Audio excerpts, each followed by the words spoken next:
Hello दोस्तों, Indian history complete revision playlist में आपका स्वागत है। हम भारतीय इतिहास पाठ्यक्रम में आज जैन धर्म, वैष्णव धर्म और शैव धर्म के बारे में पढ़ेंगे। हमने बौद्ध धर्म के बारे में पिछली क्लास में पढ़ लिया है, तो हम जैन धर्म से स्टार्ट करते हैं। जैन धर्म के संस्थापक कौन थे? जैन धर्म के संस्थापक ऋषभदेव थे, जो पहले तीर्थकर भी कहलाए। जैन धर्म के टोटल कितने तीर्थकर हुए? जैन धर्म के टोटल 24 तीर्थकर हुए। उनमें से महावीर स्वामी 24वें तीर्थकर थे और महावीर स्वामी को जैन धर्म के वास्तविक संस्थापक भी बोला जाता है। और 23वें तीर्थकर का क्या नाम था? 23वें तीर्थकर का नाम था पार्श्वनाथ। तो हमें 1 से 24 तक के तीर्थंकरों को याद नहीं रखना है। इसमें कुछ-कुछ तीर्थंकर जो परीक्षा की दृष्टि से इम्पोर्टेंट है, उसके बारे में हमें याद रखना है। जैसे पहले तीर्थंकर थे ऋषभदेव, 22वें तीर्थंकर हुए महावीर स्वामी, 23वें तीर्थंकर हुए पार्श्वनाथ। इसी प्रकार ऋग्वेद में अरिष्टनेमि का उल्लेख है, तो हमें 22वें तीर्थंकर को भी याद रखना है। जो जैन धर्म के 22वें तीर्थंकर हैं, उनका नाम है अरिष्टनेमि। ठीक है? तो इतना हमारे लिए काफी है। 23वें तीर्थकर पार्श्वनाथ नाथ थे। और हमें 23वें तीर्थकर को क्यों याद रखना है? क्योंकि जो पार्श्वनाथ थे उनको 100 वर्ष की आयु में सम्मेद पर्वत पर उनका निर्वाण हुआ था। इस वजह से यह 23वें तीर्थकर याद करना हमारे लिए इम्पोर्टेंट हो जाता है। ध्यान रखना, पार्श्वनाथ का जो निर्वाण हुआ था वह सम्मेद पर्वत पर हुआ था। सम्मेद पर्वत पर, ठीक है। और पार्श्वनाथ के जो 4 व्रत थे, वह कौन-कौन से थे? अहिंसा, हिंसा मत करो, सदा सत्य बोलो, चोरी मत करो और संपत्ति मत रखो। तो ये 4 परम व्रत थे जो पार्श्वनाथ ने दिए थे। कौन-कौन से थे? अहिंसा की नीति, सदा सत्य बोलो, चोरी मत करो और संपत्ति मत रखो। ध्यान रखना, इन महाव्रतों में से एक जो 5वां व्रत है वह महावीर स्वामी ने जोड़ा था और वह व्रत कौन सा था?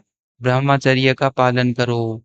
ठीक है? यह 5वां व्रत महावीर स्वामी ने जोड़ा था, जो कि 24वें तीर्थकर थे। अब चलो हम महावीर स्वामी के बारे में संक्षिप्त विवरण जानते हैं और साथ ही हम गौतम बुद्ध के बारे में भी लिखेंगे यहाँ पर, ताकि हमें कंपैरिजन कर सके और कंफ्यूजन ना हो। जैसे महावीर स्वामी का जन्म 540 ईसा पूर्व में हुआ था, तो गौतम बुद्ध का कब हुआ था? 563 ईसा पूर्व में। महावीर स्वामी का जो जन्म था वह कुंडल ग्राम में हुआ था, जो वैशाली में है। इसी प्रकार से गौतम बुद्ध का जन्म लुम्बिनी गांव में हुआ था। लुम्बिनी गांव में हुआ था, जो कि कपिलवस्तु में है। महावीर स्वामी के पिता का नाम सिद्धार्थ था, जो कि जात्रक कुल के सरदार थे। और माता का नाम क्या था? त्रिशला था। गौतम बुद्ध की माता का क्या नाम था? महामाया। महा महामाया गौतम बुद्ध की माता का नाम था। साथ में हमें यह भी याद रखना है कि जो गौतम बुद्ध का पालन पोषण था वह उनकी मौसी ने किया था, और उनकी मौसी का क्या नाम था? प्रजापति गौतमी। प्रजापति गौतमी, ठीक है। महावीर स्वामी के पत्नी का नाम यशोदा था और पुत्री का क्या नाम था? अनोज्या प्रियदर्शनी। उनकी पुत्री का नाम अनोज्या प्रियदर्शनी था। गौतम बुद्ध के पुत्र का क्या नाम था? गौतम बुद्ध के पुत्र था, उसका नाम था राहुल। ठीक है। हम महावीर स्वामी के बचपन का नाम क्या था? वर्धमान। वर्धमान महावीर स्वामी के बचपन का नाम था। और गौतम बुद्ध के बचपन का क्या नाम था? गौतम बुद्ध के बचपन के नाम था सिद्धार्थ। देखो, बचपन का नाम गौतम बुद्ध का था सिद्धार्थ, और महावीर स्वामी के पिता का नाम था सिद्धार्थ। गौतम बुद्ध के पिता का क्या नाम था? शुद्धोधन। शुद्धोधन मैंने यहाँ पे पढ़ाया नहीं था, इसीलिए क्योंकि आपको कंफ्यूजन नहीं हो। तो सिद्धार्थ गौतम बुद्ध के बचपन का नाम था, और जो महावीर स्वामी के पिता का नाम था वह सिद्धार्थ था, और गौतम बुद्ध के पिता का नाम शुद्धोधन था। इसी प्रकार गौतम बुद्ध की जो पत्नी थी उनका नाम था यशोधरा। ठीक है। महावीर महावीर स्वामी ने गृह त्याग 30 वर्ष की उम्र में किया था, जबकि गौतम बुद्ध ने 29 वर्ष की उम्र में गृह त्याग किया था। महावीर स्वामी को ज्ञान प्राप्ति 42 वर्ष की उम्र में ऋजुपालिका नदी के तट पर साल वृक्ष के नीचे हुई थी, जबकि गौतम बुद्ध में हमने क्या पढ़ा था? गौतम बुद्ध को बोध गया में हुई थी ज्ञान प्राप्ति। कौन सी नदी के नीचे हुई थी? फल्गु नदी के नीचे हुई थी। फल्गु नदी जिसे निरंजना नदी भी कहा जाता है, और पीपल वृक्ष के नीचे ज्ञान प्राप्ति हुई थी। तो वो तो गौतम बुद्ध को बोध गया में फल्गु नदी के तट पर, जिसे निरंजना नदी भी बोला जाता है, पीपल वृक्ष के नीचे ज्ञान प्राप्ति हुई थी। जबकि महावीर स्वामी को ऋजुपालिका नदी के तट पर साल वृक्ष के नीचे ज्ञान प्राप्ति हुई थी। और महावीर स्वामी की मृत्यु कब हुई थी? 468 ईसा पूर्व में हुई थी, पावापुरी में हुई थी। ठीक है, तो महावीर स्वामी की मृत्यु 468 ईसा पूर्व में पावापुरी में हुई थी। जबकि गौतम बुद्ध की मृत्यु कब हुई थी? 483 ईसा पूर्व में हुई थी। 483 ईसा पूर्व में, जब वह 80 साल के थे तब हुई थी। और इस घटना को बौद्ध धर्म में क्या बोला जाता है? महापरिनिर्वाण। ठीक है, तो हमने इस तरीके से गौतम बुद्ध और महावीर स्वामी के बाद में कुछ महावीर स्वामी के जो उपदेश थे वह प्राकृत भाषा में थे। महावीर स्वामी ने पहला उपदेश कहाँ पर कौन सी भाषा में दिया था? पाली भाषा में। राजगीर राजगिरी में पाली भाषा में महावीर स्वामी ने पहला उपदेश दिया था। यहाँ पर कुछ मिस्टेक है जिसे मैं आपका जब नोट्स प्रोवाइड करवाऊंगा तो सही कर दूंगा। राजगीर में दिया था और पाली भाषा में दिया था। ठीक है, और इसी तरीके से हमने आज महावीर स्वामी और गौतम बुद्ध के बीच में जो कुछ महत्वपूर्ण तथ्य है उनके बारे में पढ़ा, जिनके बारे में जनरली स्टूडेंट कंफ्यूज होते हैं। अब हम जैन धर्म के बारे में स्टार्ट करते हैं। जैन धर्म में पहले पहले तीर्थकर ऋषभदेव हुए, जबकि अरिष्ट नेमि 22वें तीर्थकर थे। ऋग्वेद में अरिष्ट नेमि का वर्णन है, ध्यान रखना। तो जैन धर्म के त्रिरत्न थे, वह कौन कौन से थे? सम्यक दर्शन, सम्यक ज्ञान और सम्यक आचरण। इनका क्या मतलब होता है? सम्यक दर्शन का मतलब होता है सत्य में विश्वास करो। सम्यक ज्ञान का मतलब होता है जो वास्तविक ज्ञान होता है। और सम्यक आचरण का मतलब होता है बाह्य जगत के प्रति उदासीनता। जैन धर्म की दो संगतियां हुई, जो कहाँ पर हुई थी? पहली संगति 300 ईसा पूर्व में हुई थी, पाटलिपुत्र में हुई थी, जिनका अध्यक्षता स्थूलव्रत, और किसके शासनकाल में हुई थी? चंद्रगुप्त मौर्य के शासनकाल में हुई थी। जबकि दूसरी संगति कहाँ पर हुई थी? 512 ईसा पूर्व में हुई थी, वल्लभी जो गुजरात में है वहां पर हुई थी। और उनकी अध्यक्षता किसने की थी? श्रवण ने की थी। तो हमें ध्यान रखना है जैन धर्म की दो संगति, जहाँ पर पहली संगति पाटलिपुत्र में, दूसरी वल्लभी में हुई।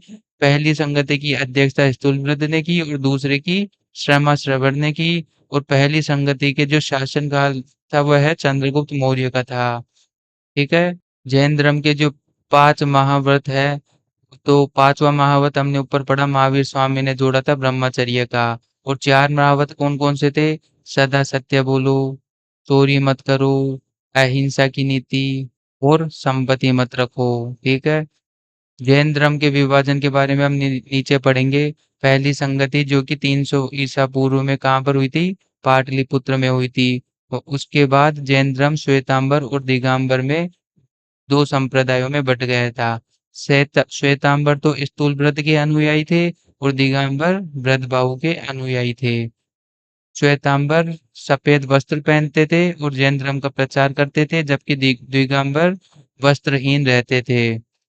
दिगंबर के जो प्राचीन ग्रंथ है उनको आगम कहा जाता है। मुख्य रूप से यह प्राकृत भाषा में लिखे गए हैं। ठीक है, आग दिगंबर के जो प्राचीन ग्रंथ है उन्हें आगम कहा जाता है। अरिष्ट नेमि जो कि दिगंबर के 22वें तीर्थकर थे, उनका उनका उल्लेख ऋग्वेद में किया गया है। और उसके साथ साथ भगवान श्री कृष्ण के समकालीन इनको माना गया है। ठीक है, अब हम पढ़ेंगे जैन धर्म के बारे में और कुछ महत्वपूर्ण तथ्य, जैसे कि जैन धर्म में ईश्वर की मान्यता तो थी, लेकिन उनके लिए जिन सर्वोपरि है। जैन धर्म में ईश्वर की मान्यता है, लेकिन जिन सर्वोपरि है। जैन धर्म में आत्मा की मान्यता है, आत्मा की भी मान्यता है। और तो जैन धर्म में आत्मा की मान्यता है, ईश्वर की मान्यता है, और उनके लिए जिन सर्वोपरि है। महावीर स्वामी के दामाद जामिल उनके पहले शिष्य थे।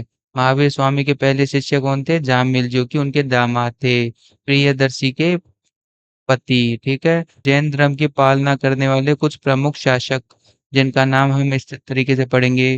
पहला है उदयन। उदयन किसके पुत्र थे? उदयन अजातशत्रु के पुत्र थे, जो कि हर्यक वंश के थे। तो अजातशत्रु तो बौद्ध धर्म को मानते थे और उदयन जैन धर्म को मानते थे। चंद्रगुप्त मौर्य जैन धर्म को मानते थे। कलिंग राजा खारवेल भी जैन धर्म को मानते थे।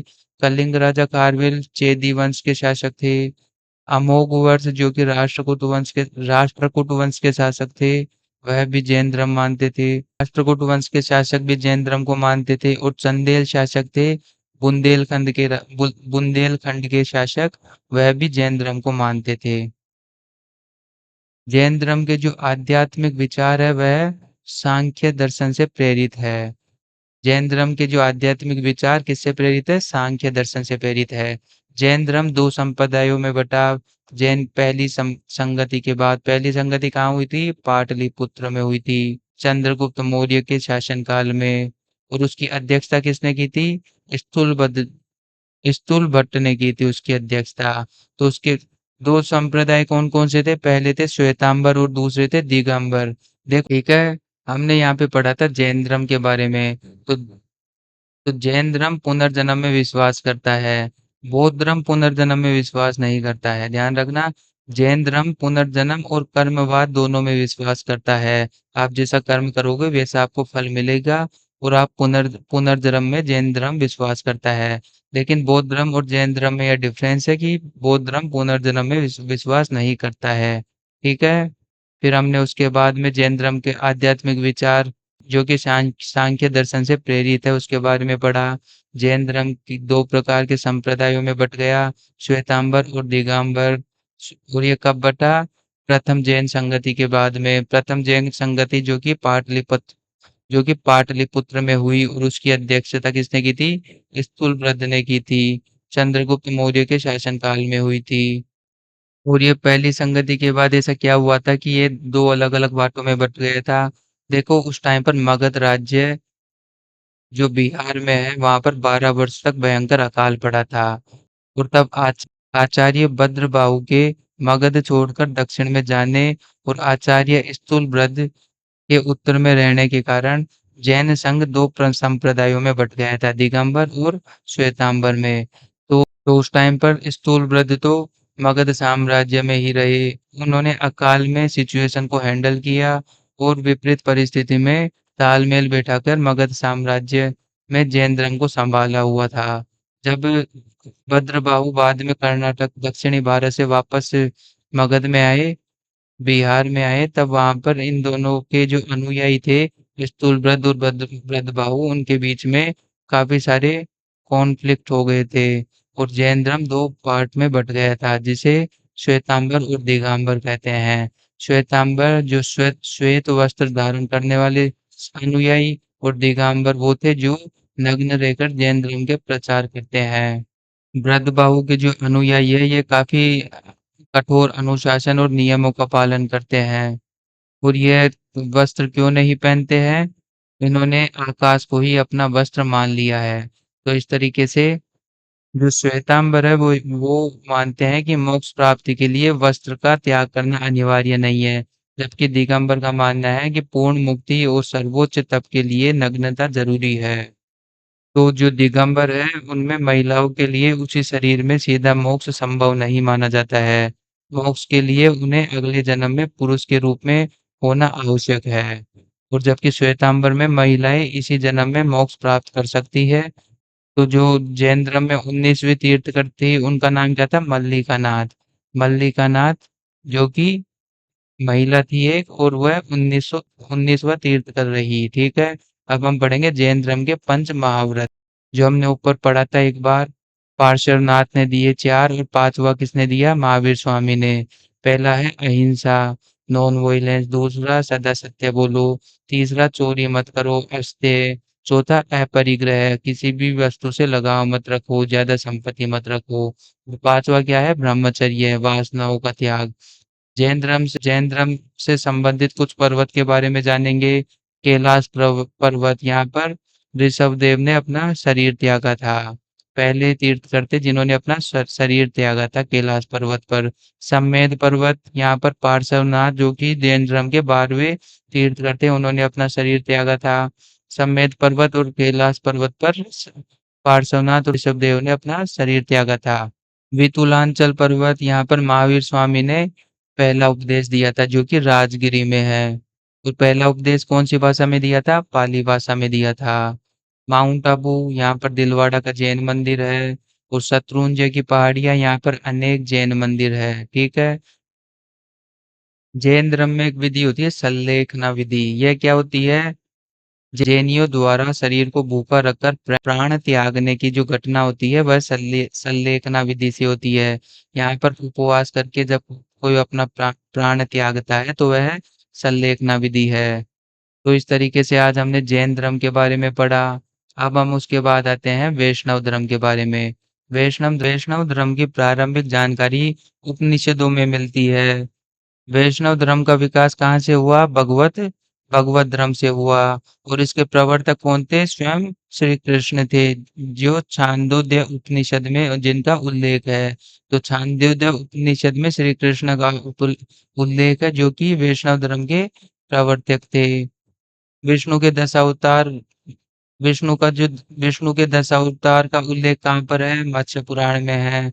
और 10 अवतार कौन कौन से हैं? मत्स्य, कूर्मा, वाराह, नरसिम्हा, वामन अवतार, परशुराम अवतार, राम अवतार, बलराम अवतार, बुद्ध, और फिर लास्ट में है कल्कि, जो कि कलयुग का अवतार माना जाता है। तो विष्णु के 10 अवतार का वर्णन मत्स्य पुराण में है। गुप्त काल में विष्णु का वराह अवतार सबसे ज्यादा प्रसिद्ध था। वराह अवतार कौन सा है? वराह अवतार तीसरा अवतार है, जो कि जिसका उल्लेख ऋग्वेद में किया गया है। वैष्णव धर्म का सर्वाधिक विकास कौन से काल में हुआ था? गुप्त काल में हुआ था, चंद्रगुप्त सेकंड के समय पर। तो भक्ति ही ईश्वर को प्राप्त करने का एकमात्र माध्यम माना जाता है वैष्णव धर्म में। वैष्णव धर्म का केंद्र कहाँ पर है? तमिलनाडु में है। वैष्णव धर्म के 4 संप्रदाय और उनके संस्थापक के बारे में हम पढ़ेंगे। श्री संप्रदाय, इनके संस्थापक थे रामानुजाचार्य। श्री संप्रदाय के संस्थापक कौन थे? रामानुजाचार्य। ब्रह्मा संप्रदाय के संस्थापक कौन थे? माधवाचार्य। रुद्र संप्रदाय के कौन थे? वल्लभाचार्य। और सनक संप्रदाय के संस्थापक कौन थे? निम्बार्काचार्य। विष्णु के जो सुदर्शन चक्र है उसमें 6 तिल दिया है। ठीक है। और स्कंदगुप्त के जो जूनागढ़ अभिलेख है वहां पर विष्णु की स्तुति का वर्णन है। ठीक है। तो हमने वैष्णव धर्म के बारे में यह सब जाना। और ये जो अवतारवाद है, 10 अलग अलग अवतार, इसकी घटना कहाँ पर मिलती है? भगवत गीता में भी इसका वर्णन है। भगवत गीता जो श्री कृष्ण द्वारा अर्जुन को दिए गए उपदेश उसके अंदर है। तो उसमें विष्णु के 10 अवतार का वर्णन है। हलवार संत कौन थे? दक्षिणी भारत में वैष्णव धर्म का जो प्रचार किया था वह हलवार संतों ने किया था। हलवार संतों की कुल 12 संख्या है, जिनमें सबसे प्रसिद्ध संत कौन सी है? अंडाल। वैष्णव धर्म को शुरू में पांच रात्र धर्म भी कहा जाता था। जो अंकोर वाट का जो मंदिर है कंबोडिया में, वह दुनिया का सबसे बड़ा विष्णु मंदिर है। कंबोडिया में अंकोर वाट का मंदिर दुनिया का सबसे बड़ा विष्णु मंदिर है। और वैष्णव धर्म का जो प्रमुख दार्शनिक सिद्धांत है वह श्रीमद् भागवत गीता में निहित है। तो इस तरीके से हमने वैष्णव धर्म के बारे में पढ़ा। अब हम पढ़ेंगे शैव धर्म के बारे में। शैव धर्म, भगवान शिव को अपना इष्ट देवता मानने वाले को शैव कहा जाता था। और शिवलिंग का सबसे पहला प्रामाणिक साक्ष्य कहाँ पर मिला? मत्स्य पुराण में। और मत्स्य पुराण में ही हमने विष्णु के दशावतार के बारे में जानकारी मिलती है। ठीक है। अच्छा, शैव धर्म के लोकप्रिय वंशज कौन कौन से थे? दक्षिणी भारत के लोग शैव धर्म को काफी ज्यादा मानते थे। दक्षिणी भारत में यह लोकप्रिय था। तो दक्षिणी भारत के जो वंश थे, पल्लव वंश, चोल वंश, राष्ट्रकूट वंश और चालुक्य वंश, यह शैव धर्म के लोकप्रिय वंश रहे हैं। गुप्त काल में शैव धर्म सबसे ज्यादा चरम पर था। शैव धर्म के जो सिद्धांत है, 4 सिद्धांत है, वो कौन कौन से हैं? विद्या, योग, कर्म और चर्चा। ठीक है। और जो शैव धर्म के 3 पदार्थ हैं वह कौन-कौन से हैं? पशु, पाश और पति। शैव धर्म का प्रमाण के बारे में पढ़ेंगे। प्रारंभिक प्रमाण शैव धर्म का कहाँ मिलता है? हड़प्पा संस्कृति में। ऋ ऋग्वेद में शिव का उल्लेख रुद्र के रूप में हुआ है। अथर्ववेद में शिव को भव, शर्व, पशुपति और भूपति कहा गया है। शिवलिंग पूजा के बारे में वर्णन मत्स्य पुराण में मिला है। तो जो लिंग पूजा, जो शिवलिंग पूजा होती है, वह मत्स्य पुराण में उसका वर्णन है। वामन पुराण के अनुसार शैव धर्म 4 भागों में है। पाशुपतिक, कापालिक, लिंगायत और कालात्मक। ठीक है। और जो एलोरा की और जो राष्ट्रकूट शासक कृष्ण प्रथम थे, उन्होंने एलोरा का प्रसिद्ध कैलाश मंदिर बनवाया था। ठीक है। शैव धर्म के अनुयायी थे। राजराजेश्वर मंदिर, जो चोल शासक राजराज प्रथम है, उन्होंने तंजौर में राजराजेश्वर मंदिर का निर्माण करवाया था। पाशुपात संप्रदाय सबसे प्राचीन संप्रदाय शैव धर्म का रहा है, जिसके संस्थापक कौन थे? लकुलिश। ठीक है, जो शिव के अवतार माने जाते हैं। जो हमने पढ़ा वामन पुराण में 4 जो शिव के धर्म है, जिसमें पाशुपत संप्रदाय वह सबसे पुराना माने जाते हैं। शैव धर्म का प्रचार 63 नयंकारों संतों ने किया।